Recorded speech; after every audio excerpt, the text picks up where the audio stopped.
Yes. Good afternoon, ladies and gentlemen, with all titles respected and reserved.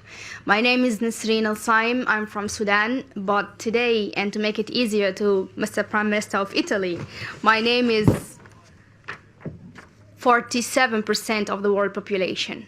So anytime you meet me, don't say Nisreen, just say 47% and I will understand.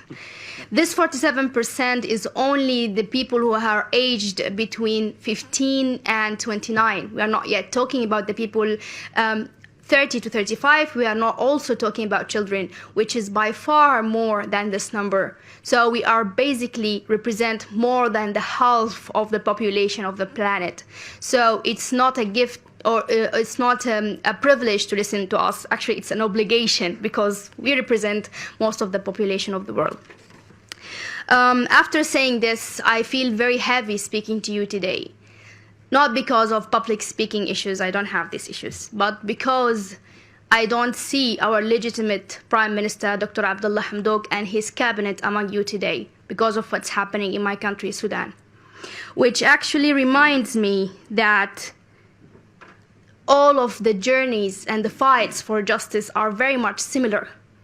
We have very similar features in all of the fights that we are actually pursuing in our journey. Every time we have people doing their best, all of the possible and a little bit of the impossible to actually make things work. But unfortunately, political will always hinder these efforts.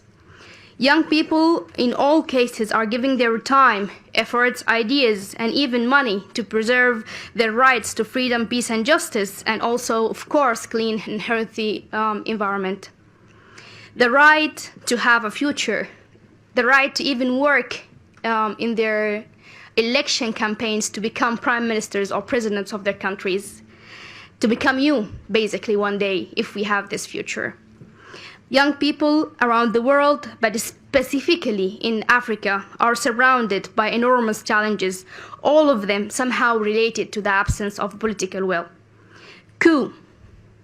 Coup normally is a word that describes a violent takeover of power, but believe it or not, I discovered that there is a very positive meaning of coup, and allow me to actually quote the Oxford Dictionary.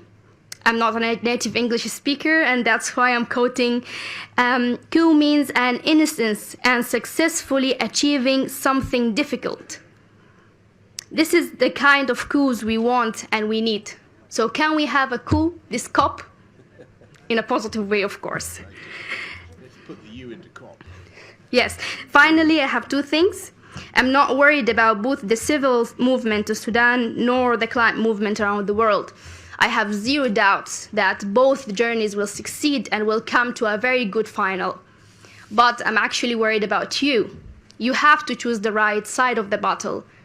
And secondly, I need a selfie with all of you. But please make me proud of these selfies. Otherwise, I will just delete it. Very good. Very good. That is a challenge. Okay, thank you. Thank you, Nisreen.